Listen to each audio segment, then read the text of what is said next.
Single dad forced to marry a disabled billionaire. At the wedding, she suddenly stood up. The morning everything changed. The single father stood in a borrowed suit that didn't quite fit, staring at his reflection with eyes that had seen too many sleepless nights and too much quiet pain. In a few hours, he would walk into a wedding not born of love, but of desperation, judgment, and a deal he never believed he would agree to. He was about to marry a woman the world called a disabled billionaire, a woman he barely knew, a woman everyone whispered about. And no one, not even him, was prepared for what would happen when she suddenly stood up at the altar. If you believe in kindness, second chances, and stories that restore faith in humanity, please take a moment to like this video, share it with someone who needs hope, comment your thoughts, and subscribe to the channel. Your support helps these stories reach hearts that are silently hurting.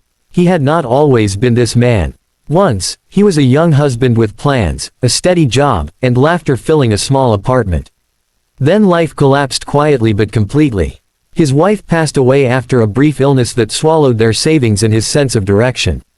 Overnight, he became a single father to a little boy who depended on him for everything, from warm meals to emotional safety. Grief didn't give him time to rest. Bills didn't pause. Employers didn't care. He worked whatever jobs he could find, cleaning offices at night, loading trucks at dawn, doing anything that kept food on the table. Pride became a luxury he could no longer afford. The rumors about the billionaire woman reached him long before he met her. People said she was cold, unreachable, trapped in a wheelchair after an accident that shattered her spine and her spirit.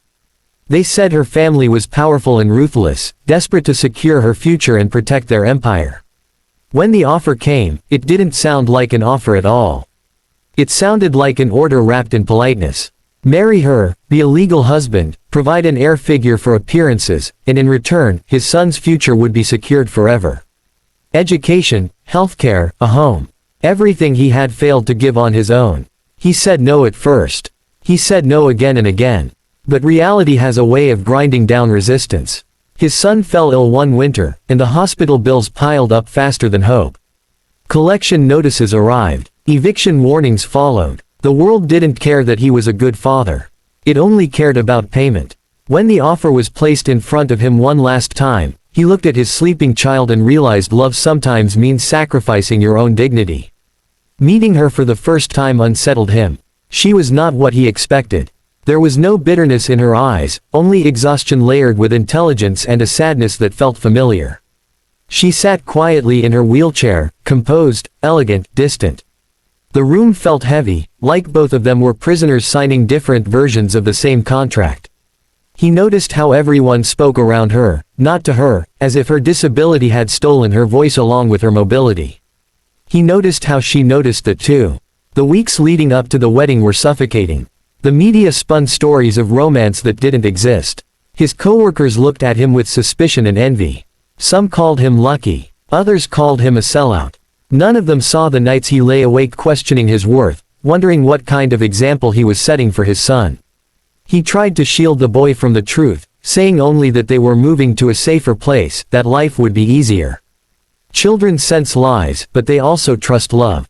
The wedding day arrived wrapped in luxury that felt unreal to him. Crystal chandeliers, marble floors, guests dressed in expensive fabrics, all whispering about the strange match unfolding before them.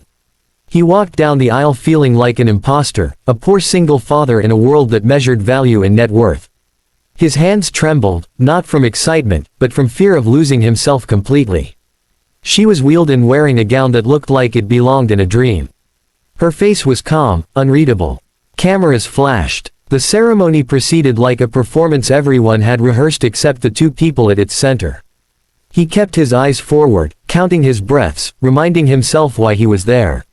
For his son. Always for his son. Then, at the moment when the weight of the decision pressed hardest, something unexpected happened. The room shifted. A collective intake of breath rippled through the guests as she placed her hands on the arms of her wheelchair and slowly, deliberately, stood up. Gasps filled the hall. Some people rose from their seats in shock. Others stared as if witnessing a miracle or a lie exposed. He froze, his heart pounding so loudly he was sure everyone could hear it. She stood unsteadily but firmly, her legs trembling yet supporting her. In that moment, the narrative everyone believed shattered. What no one knew was that she had spent years in painful, private rehabilitation, refusing to let the world define her limits. She hid her progress not out of deception, but out of self-protection. Every time hope flickered, it had been crushed by expectations and pity. Standing was not the end of her struggle, but it was her reclaiming control in a world that constantly made decisions for her. The silence in the room was deafening. She did not stand to impress them. She stood to tell a truth without words. That she was not broken. That she had endured more than anyone imagined. That this marriage, like his acceptance of it, had been shaped by forces neither of them fully chose. From that moment on, everything changed. The days after the wedding were awkward and cautious. They lived in the same house but in separate emotional worlds.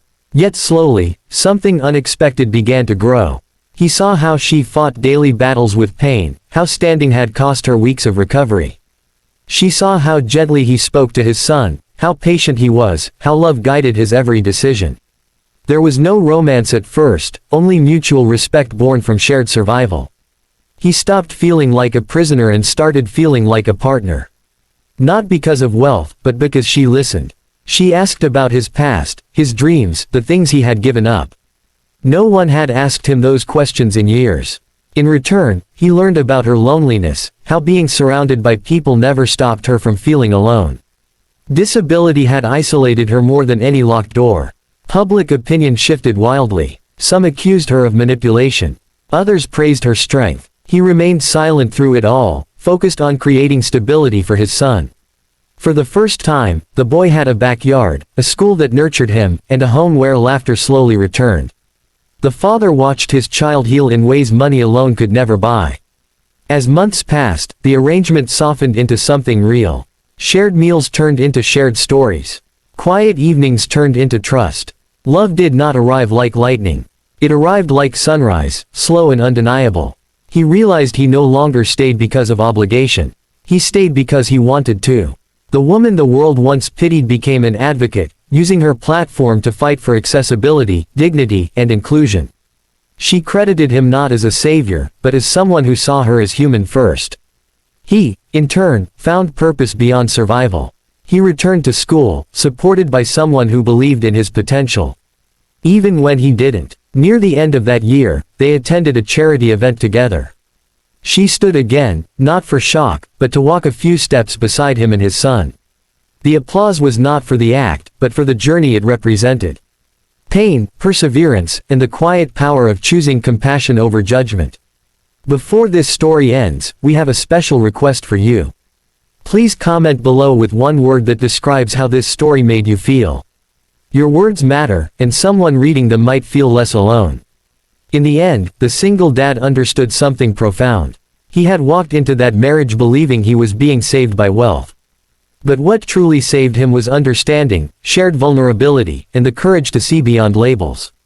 The disabled billionaire was never the one who needed rescue. And he was never just a desperate man. They were two broken stories that found healing by standing together, even when standing felt impossible. If this story touched your heart, if it reminded you that love can grow in the most unexpected places and that kindness can rewrite fate, please like this video, share it with someone who needs hope, and subscribe to the channel. Your engagement keeps these stories alive and helps spread light where it's needed most.